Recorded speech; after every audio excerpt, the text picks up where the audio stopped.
చూస్తున్నావు నువ్వు? 5 సంవత్సరాలు సీనియారిటీ, 10 సంవత్సరాలు సీనియారిటీ, ఎన్నో ఉపవాస ప్రార్థనలు, ఎన్నో హోల్ నైట్ ప్రేయర్లు, ఎన్నో పాటలు పాడేశావు, ఎంతో ఆత్మీయ జీవితం అనుభవించేశావు.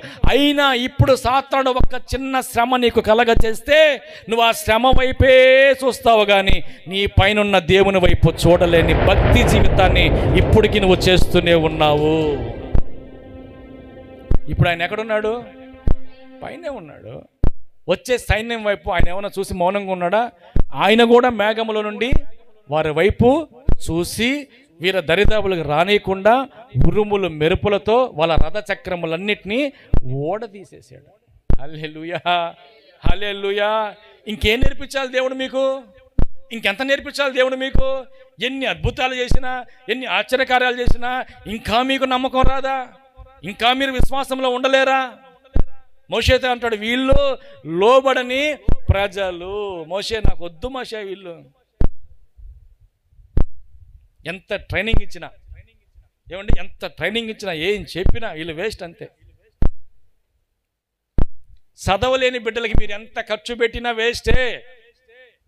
అవునంటారా కాదంటారా? నీ ఆస్తులు రాసి చేసినా కూడా వాళ్ళు చదవలేరు నాన్న. ఎందుకు ఉద్దాక ఆస్తి పోగొట్టుకుంటావు? అదే స్థితిలో నువ్వు ఉన్నావేమో ఒకసారి చూసుకో.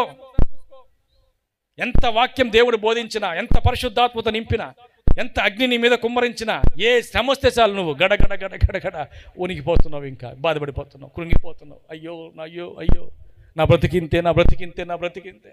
కారణం ఏమిటంటే నీ చూపు ఎక్కడుందో తెలుసా? ఆ శ్రమ వైపు మాత్రమే ఉంది. హల్లెలూయా, హల్లెలూయా. ఇంకా లోకంలో ఉన్న వాటిని చూస్తున్నావా? ఇంకా వాటి వైపే చూస్తున్నావా? ఇంకా శ్రమ, ఇంకా నింద, ఇంకా బాధన నిన్ను అవి ఇంకా వేధిస్తూనే ఉన్నాయా? ఒకటి గుర్తుపెట్టుకో, అవి నీకు పిండం పెట్టడం కాదు, నువ్వు శ్రమకి పిండం పెట్టేటట్టుగా ఉండాలా, నువ్వు కష్టానికి పిండం పెట్టేటట్టుగా ఉండాలా. అవి నీ దగ్గరికి వస్తే అవి నిన్ను చూసి పారిపోవాలా.